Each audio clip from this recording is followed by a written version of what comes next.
gone round about the houses in terms of what I was going to do for today's video. Let me tell you how my mind works. It's tough at the moment because the international break, there's not a lot to talk about. And you've got a bit of tapping content if you want, which is Wes Fodringham, Michael Antonio, that type of thing. But it's not really what I wanted to talk about. I wanted to talk about the board. I wanted to talk about the future of the club. But the truth of the matter is, they're just my thoughts. I don't really know. So I thought, you know what? I'm not going to do that. I won't talk about that. We'll do the safe one. We'll do Michael Antonio. We'll do Fodringham, something like that. But I've got to tell you this now. I went and read some of the comments from yesterday's video, and so many of the comments are absolutely brilliant. And I found them quite motivational, truth be known. They were very encouraging, and I thought, yeah, you know what? I'm just going to talk about what I'm going to talk about. And so, listen, thanks for all your comments. I really do appreciate it. Some absolutely cracking ones on there. Thanks for watching. I really appreciate you tuning in every day, and yeah, it means an awful lot for me to make this as my job. And thank you to everybody that subscribed recently, and and has ringed the bell, and I've had loads of new subscribers. So, if you've just arrived, welcome. If you've been here a long time, then I can only really thank you for your support. I wouldn't be doing this video today without you, which is what I want to talk about, which is the board at West Ham. Now, I think for so long, sometimes you get browbeaten with this stuff, and you could be fooled into believing that West Ham are an unattractive proposition, that nobody would want to come and buy us. Do you know what? I don't believe it, and I don't believe it to be true. And I think a large part of that is because we're in the Premier League, at the moment at least, and they're a commodity. Premier League clubs are a commodity. I do believe that at the moment we're overseeing a US takeover of the Premier League. I think 12 of the 20 clubs in the Premier League have some part US ownership to them. Now, that's really important. The number 12 is important because it only takes 14 clubs to change anything in the Premier League. So basically, to get anything done in the Premier League, and the Premier League is only made up by its participant members. 14 out of the 20 clubs vote for something, it happens, basically. And I've always suspected that when you get 14 US owners of Premier League clubs, I think you might find that things change pretty damn quickly. And I think that might be in terms of a broadcast, how football is broadcast, and whether or not it would have additional implications to promotion and relegation. I don't know. I suspect it probably would. But my point is that I do think that Premier League clubs are a high commodity. Basically, people want to buy them. In fact, we only heard yesterday from, Joe Lewis, who is the Tottenham owner, that already, since Daniel Levy left, Tottenham have rejected 2 attempts to buy them. Now, I am very certain. In fact, we know that there have been attempts to buy West Ham while Gold, Sullivan and Brady have been in charge of the club. The last one that we know of was from Pi Capital. Now, the other reason that I think that not only is Premier League clubs a commodity, as we know, apparently there's Qatari interest looking to buy a Premier League club. There's a Dubai-based consortium. Amanda Staveley, who of course previously was a part owner in Newcastle, she's looking to buy a club as well. But it's not only that. It's not only the Premier League. West Ham are in a position whereby, because of our location, number one, we're in London, but number two, because we are one of the few London clubs that have a stadium with prime real estate situated around it, we are attractive. Now, I think the initial reason to dismiss West Ham is because, well, we don't own the stadium, right? So why would anyone want to buy us? Well, that theory only works if you suppose there is no way of any potential owner buying the stadium. Well, Pi Capital proved that that's possible because there is a tense relationship, and that is putting it mildly, between West Ham and the LLDC, who are the arm's length management organisation that run the stadium, just because their relationship has broken down because basically they keep taking each other to court, doesn't mean that that's the case with everybody else. I would suggest to you now that the stadium, the London Assembly, the LLDC, or let's just call it the London Stadium for now, find it difficult to deal with West Ham under the current ownership. In particular, I don't think they find it easy dealing with Karen Brady. But when Pi Capital were about to buy West Ham, or they weren't about to, when they were trying to buy West Ham, and if you remember, they went quite aggressive with it. They got Tony Cottee on side, they got Rio Ferdinand on side. They were playing the media, pretty hard.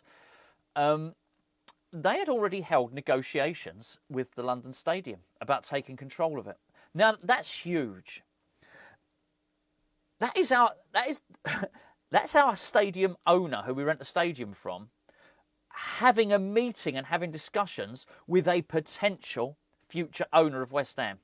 Now, whether you think that's dubious or not, what it does show is that there is a willingness for them to sit down. Look, the London Stadium makes huge losses, between £20 and £30 million a year. There is very, very little appetite in the London Assembly or at the taxpayer to keep subsidising the stadium, which is what they keep doing. In short, and there are some stumbling blocks in terms of a public building going out to tender before it's sold, but it does demonstrate that if you want the stadium, you'll probably be able to get it. Well, that's huge. In terms of West Ham being taken over, that is absolutely huge. Because what it means is, in and around the area, West Ham have to have a home. So even if somebody bought all the land, they couldn't just knock the London Stadium down and not give West Ham a home. So if I were to say what I think would happen is, I think that quite possibly somebody takes over with a view to owning a Premier League football club, running a Premier League football club. The footprint of the stadium's huge. It's as big as Wembley. It doesn't actually need to be that big. All that track that's being covered up by a carpet, all those trampolines in between the upper and the lower tiers, they all take up space. I think you could get a really neat, and when I say neat, I don't know why I would describe a 55,000-seater stadium as neat. I think you could get a really neat 55,000-seater stadium on half the footprint. And before you say, what is this nonsense? What are you talking about? I'm talking about it because that was a 90,000-seater athletic stadium, including the track. I think you could build, I don't know if you can build a 55,000-seater stadium that's intimidating. I think you probably can. My point is, if you bought West Ham and you bought all that land just that's on the islands, then basically you're going to get all the stadium plus the running track next to it, the warm-up track. I think you get to build a 55,000-seater stadium and you get whatever it is, retail complexes, hotels, all that other stuff that's going to allow you to basically generate revenue for whatever reasons you might have your eyes on that land. So I do think West Ham are attractive. Now, let's go to where West Ham are unattractive, because I do believe the future of the club hinges on the David Gold shares, which are owned by the Gold family. A lot is made that the Golds family are West Ham fans. Certainly David Gold was. Certainly Dan Cunningham is, who still remains a board member. What I mean is, I'm not sure how much Vanessa Gold is a West Ham fan. And I think it's an open secret that their shares are up for sale. Now, there is a difference between them not being able to sell them and there being no interest. There is interest in the shares. The problem comes with whoever buys the shares having to work. It gets said alongside David Sullivan and Karen Brady. I'm going to swap that word alongside with under. Because here's the point. David Sullivan owns 38 point something % of the West Ham shares. He is the majority shareholder. He owns more shares than anyone else. The next down is Daniel Kretinsky, then the Golds, 25%. Daniel Kretinsky, 27.7%. Golds, 25.1%. And I think Tripp Smith owns 8%. And then there's other little bits here and there. But those are the major shareholders. You can buy that 25% and you're still doing what you're told, basically. Now, let's say, for example, West Ham are worth 800 million. I've plucked that out of the sky, but this is part of the problem because, as we understand it, David Sullivan values his shares higher than the market does. I suspect. But if West Ham are worth 800 million, for the sake of this argument, and you're going to sell 25%, then that's 200 million. So you're asking someone to invest £200 million in a club. Now, There's any number of reasons you might want to own a football club. Maybe you're a fan. Maybe you are... Maybe it's Qatari investment. Maybe it's not about it earning you any money. Maybe you just want the influence of owning a Premier League football club. Or maybe you're one of those investors who wants to make a profit. Either way, whichever one it is, you're going to want to go into that club and you're going to want to make a change. You're going to want to implement stuff. You're going to go in there with ideas. And what you're going to do is you're going to spend 200 million to get 25%. You're going to rock up your ideas and you're going to get, thanks, but no thanks. It's all right. We're doing it better. Because for all the list of gripes that were listed very articulately. Now, there you go. What about that? Not being able to say articulate. That's something. Anyway, the FAB on their letter of no confidence articulated their points very, very well indeed. I just don't think you'd get much agreement from the current West Ham board with any of them. See, whilst as West Ham fans we might think that the switch from Upton Park to London Stadium has been a failure, I doubt you would get David Sullivan and Karen Brady to agree that fact. I think they would say, no, this has been a success. Almost any of the gripes, they would probably turn around and say, no, we have provided, it was a good move. We have provided a trophy. We have provided affordable ticketing. There would be a list. You can hear them in your head now, a list of things that would be forwarded as to reasons as to why the letters of concern and the concerns of West Ham fans just weren't applicable. That basically they were doing a good job. I think if I was to summarise it, I think that David Sullivan and Karen Brady think they're doing a good job. I don't think they think there is a massive problem with how they appoint managers. I don't think that they believe that there's a massive problem with how they recruit. So as far as they're concerned, nothing is wrong. So if you were to rock up, you pay your 200 million and you say, I want to change this, this and this, they're going to say, no, we're good. Everything is fine. Everything's hunky-dory here. Don't worry about that. No one's going to pay 200 million to have that happen. Nobody has any desire to pay that kind of money and not have a say in how things are run. So I think you've got a problem there in selling those gold shares. But I don't think there's a lack of interest in them. I do believe that the planned protests and the letter of no confidence has had an impact at board level. I really do. I think they're probably scrambling around at the moment, and for the reasons that I said before, they're probably a little bit surprised that it's happened and that maybe the fans are as frustrated as we are. But I think one of the main differences is that the mainstream media have, I was going to say backing it, but then they haven't necessarily backed it, but they've reported it. And that's something, right? The mainstream media reporting that there's frustration with the West Ham fan base. There's protests planned. There's a letter of no confidence by the FAB, the advisory board. That gets reported. They hate that stuff. They hate that bad press. So I think now it's out there in the mainstream media makes it a little bit different. Now, I do believe that we're now going to see a reaction to it. And I think that there's going to be change forced by the mainstream media and something that Gio covered yesterday, which of course was that there have been reports in the Czech Republic that Daniel Kretinsky, I don't want to paraphrase him because I haven't read the reports, but let's just say that he's concerned with how things are going at West Ham. Now, I would imagine that concern is not only for his investment, but I would also imagine that concern is for his image.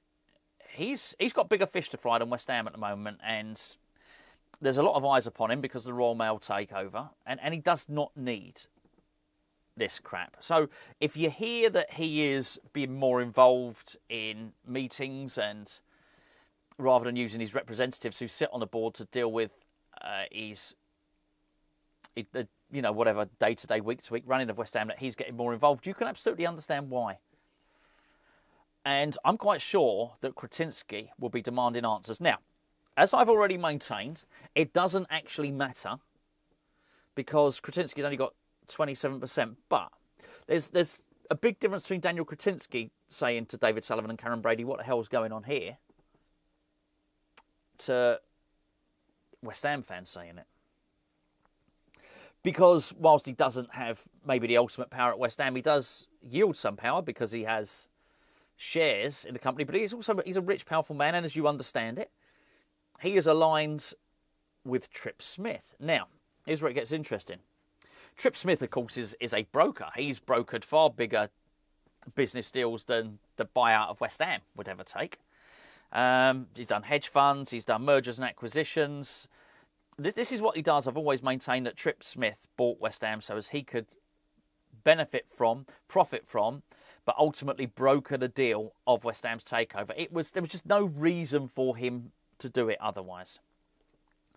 Even if these guys are just in it for their own profit margins, by the way, then they're looking at their asset now and thinking, well, hold on, this is depreciating, and the customers are threatening to boycott going.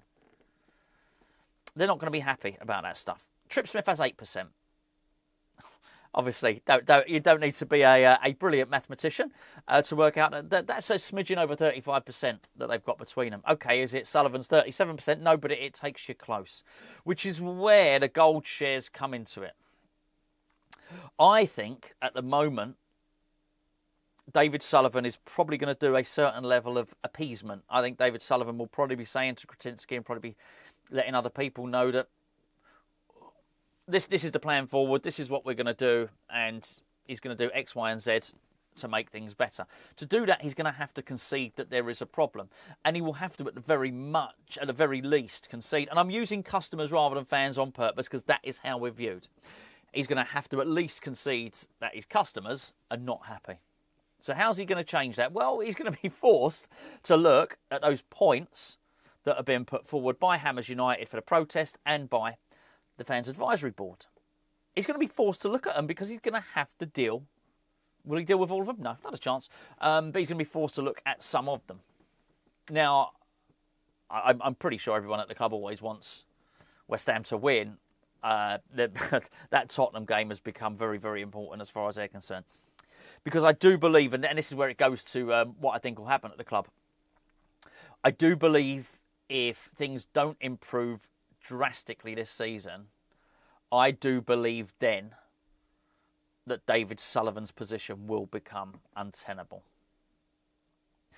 I'm not going to pretend to understand how hostile takeovers work, but it would stand to reason that if somebody can get hold of the gold shares and even just get hold of Kretinsky's shares, then they have control of the football club. We've already seen that you can have negotiations with the London Stadium before you even do that. And I'd be amazed if somebody already hasn't had talks with them. There are numerous people just waiting to buy a Premier League club. And as I say, I think what some people think makes West Ham unattractive, I'm not quite so sure. You've got to remember, the people that would be keen on investing in West Ham do have a lot of money to spare. And any money that they would need to reconfigure the stadium, rebuild the stadium, they would believe that they could get back in the short, medium and long term through football revenue. Because make no mistake about it, American investors do think that in England we do not monetize Premier League football particularly well, anywhere near as they do with the US franchises. So I think anyone taking over would be expecting bigger revenue streams from the football itself and the surrounding businesses, but also West Ham are in a unique position with that, as I say, with that real estate there. And it is a unique position. I mean, look at Liverpool, for instance. They've had to get permission to knock down some houses. You've all been, well, for anyone that hasn't been to Liverpool, it's in the middle of streets. There's not too many football clubs where you have that much space where you can build around it. Manchester United are one, of course, because they are basically on an industrial estate there in Old Trafford. But West Ham are in that position as well. So I don't believe we're unattractive. I think we are attractive. But it's why I also think that the main blockage, for want of a better term, to us being sold is David Sullivan and Karen Brady. Now, I'm not telling you anything you don't know there. You know this.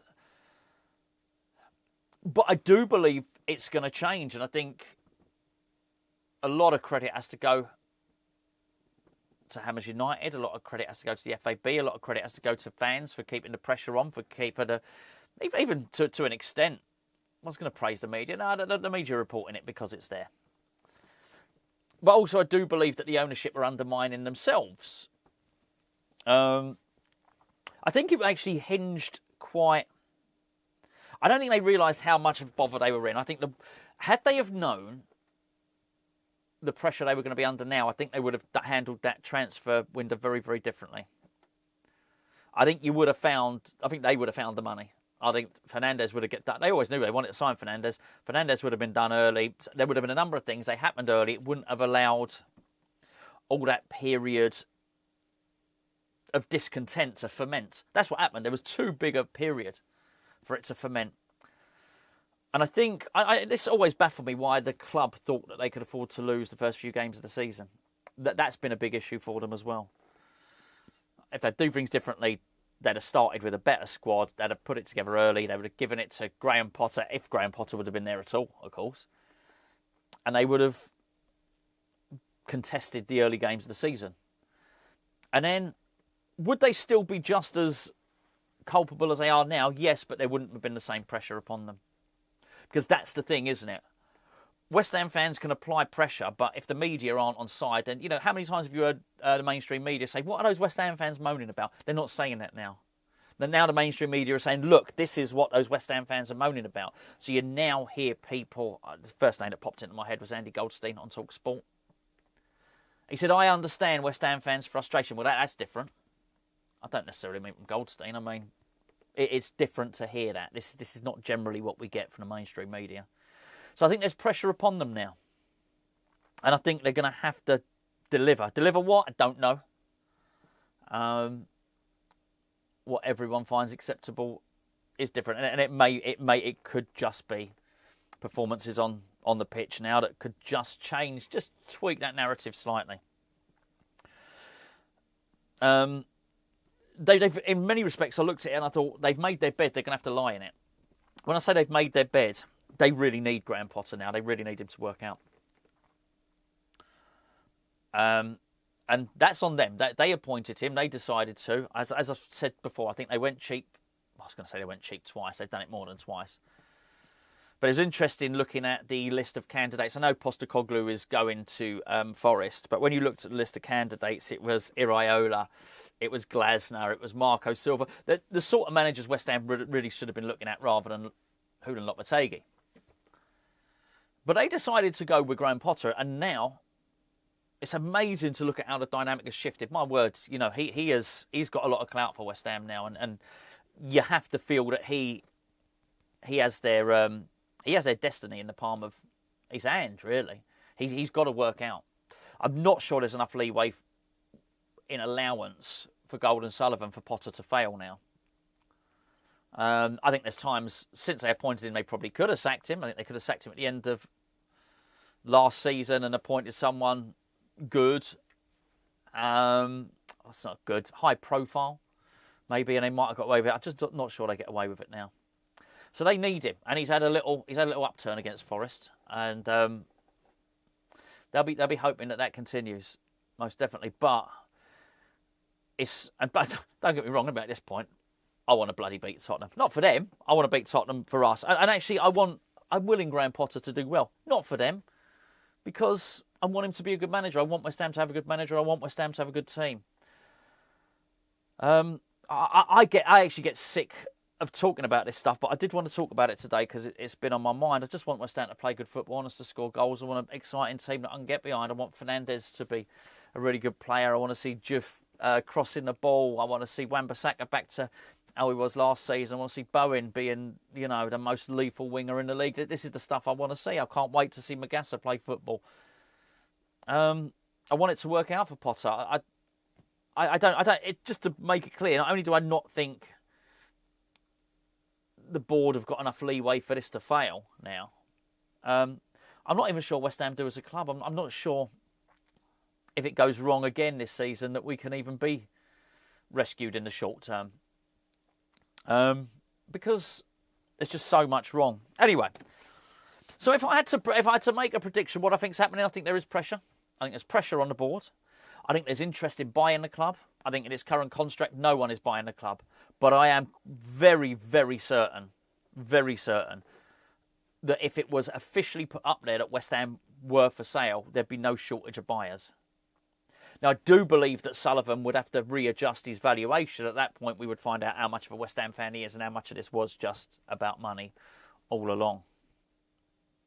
But I do believe that. I do believe that the reluctance to buy up the Gold shares is for all the reasons I said at the start of this video. Anyway, once again, thank you for all your comments. Just wanted to say that I wouldn't have even done this video. It's a bit of a waffly video. I know it's a long one, but I wanted to do it. I wanted to have a talk about it anyway, because it's been on my mind. Yeah, as I say, thanks for all your comments. Thanks for joining in. Let me know what you think. Thanks to everybody that's subscribed. If you haven't subscribed, believe it or not, there's like 45% of people that watch this video are not subscribed. Now, I'm guilty of this. I'm really, really guilty of this. I did it the other day. I had another one. I saw another bloody MMA channel that I follow. I wasn't subscribed. So do you know what? I clicked on it. I clicked the bell. I'd really appreciate if you did that. Thank you very much. It sends a little notification to your phone. I'm sorry. I know the notifications are annoying. We've all got too many notifications on our phone. But I'm going to ask you to do it anyway. Yeah, really appreciate it. Thanks to everybody for continuing to watch the channel. Means a lot, particularly at the moment. To be fair, it's international break. It's not loads to talk about at the moment. So yeah, we really appreciate the interactions. And just one final thing, if you want a little bit more Hammers chat, I've recorded 2 videos with Gio earlier on today over on our Patreon channel. The link's in the description below. We've got a 7-day free trial. Go and give it a little whirl. It's patreon.com/Hammers chat, but you can search it on Google. See if you like it. If it's something that appeals to you, then take advantage. If you don't like it, by the way, do cancel your 7-day free trial because it will activate and start taking money out of your account each month. But if you've got the lowest tier, it's only £3.60 a month, which is, we really appreciate it anyway. I'll catch up with you tomorrow.